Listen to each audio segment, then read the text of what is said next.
तो वो जब तक अपने आप को एक्सपेंड नहीं करेगा, अपनी पेरीमीटर सिक्योरिटी को इन्हांस नहीं करेगा, इलाके में दादागीर नहीं बनेगा। और खुशकिस्मती उसकी ये है, जैसे मैंने पहले अर्ज किया था, कि उसके इर्द गिर्द कोई मर्दाना स्टेट है नहीं आजकल।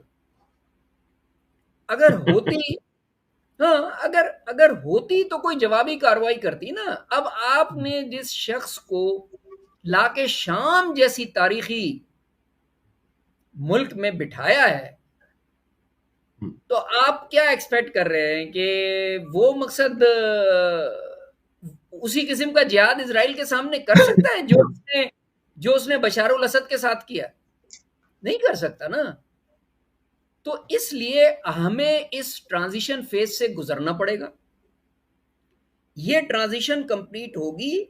देखें, जब जब कोई, मैं I go back to Chaudhary complex, जब चौधरी अपने हाथ बढ़ाता है ना, और वो बियॉन्ड, यानी उसकी अपनी कैपेबिलिटी को वो बियॉन्ड कैपेसिटी यूज करना शुरू करता है, तो फिर उसका जवाल शुरू होता है। ऐसा नहीं है कि इलाके में प्लेयर्स नहीं है, इलाके में प्लेयर्स हैं, लेकिन अभी वो साइलेंट है, या अभी वो शायद अब समझते हैं कि हमारे मफाद में नहीं है इस वक्त इसराइल को टेक ऑन करना। इसराइल ने एक्सपेंड होना ही होना है, और जब वो अपनी कैपेबिलिटी को इतना आउटरीच कर लेगा कि फिर वो उसको मैनेज नहीं कर सकेगा, या अंग्रेज की तरह अपनी कॉलोनीज के तौर पे उनको मैनेज करेगा, तो फिर डीकोलोनाइजेशन का प्रोसेस शुरू होगा। अब आपको कम अज कम ये मैं एक छोटी सी बात कर रहा हूं, कम से कम 2050 तक तो आपको इसी किस्म का इंटरनेशनल सिस्टम मिलेगा। कम से कम 30-35 साल लगते हैं एक इंटरनेशनल सिस्टम को रिवाइज होने में। देखिए ना, मल्टीलैटरलिज्म या बाईलैटरलिज्म चला कोई 45 साल, फिर उसके बाद यूनिलैटरलिज्म आ गया, ये कोई चल रहा है 30-35 साल।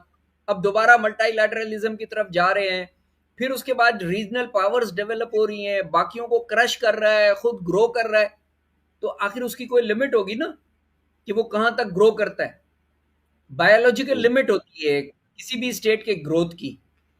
ठीक है, सो ये आपको इसके थ्रू गुजरना पड़ेगा, क्योंकि इर्द गिर्द अभी कोई भी स्टेट उसको टेक ऑन करने की या पोजीशन में नहीं है, या उसके इंटरेस्ट में नहीं।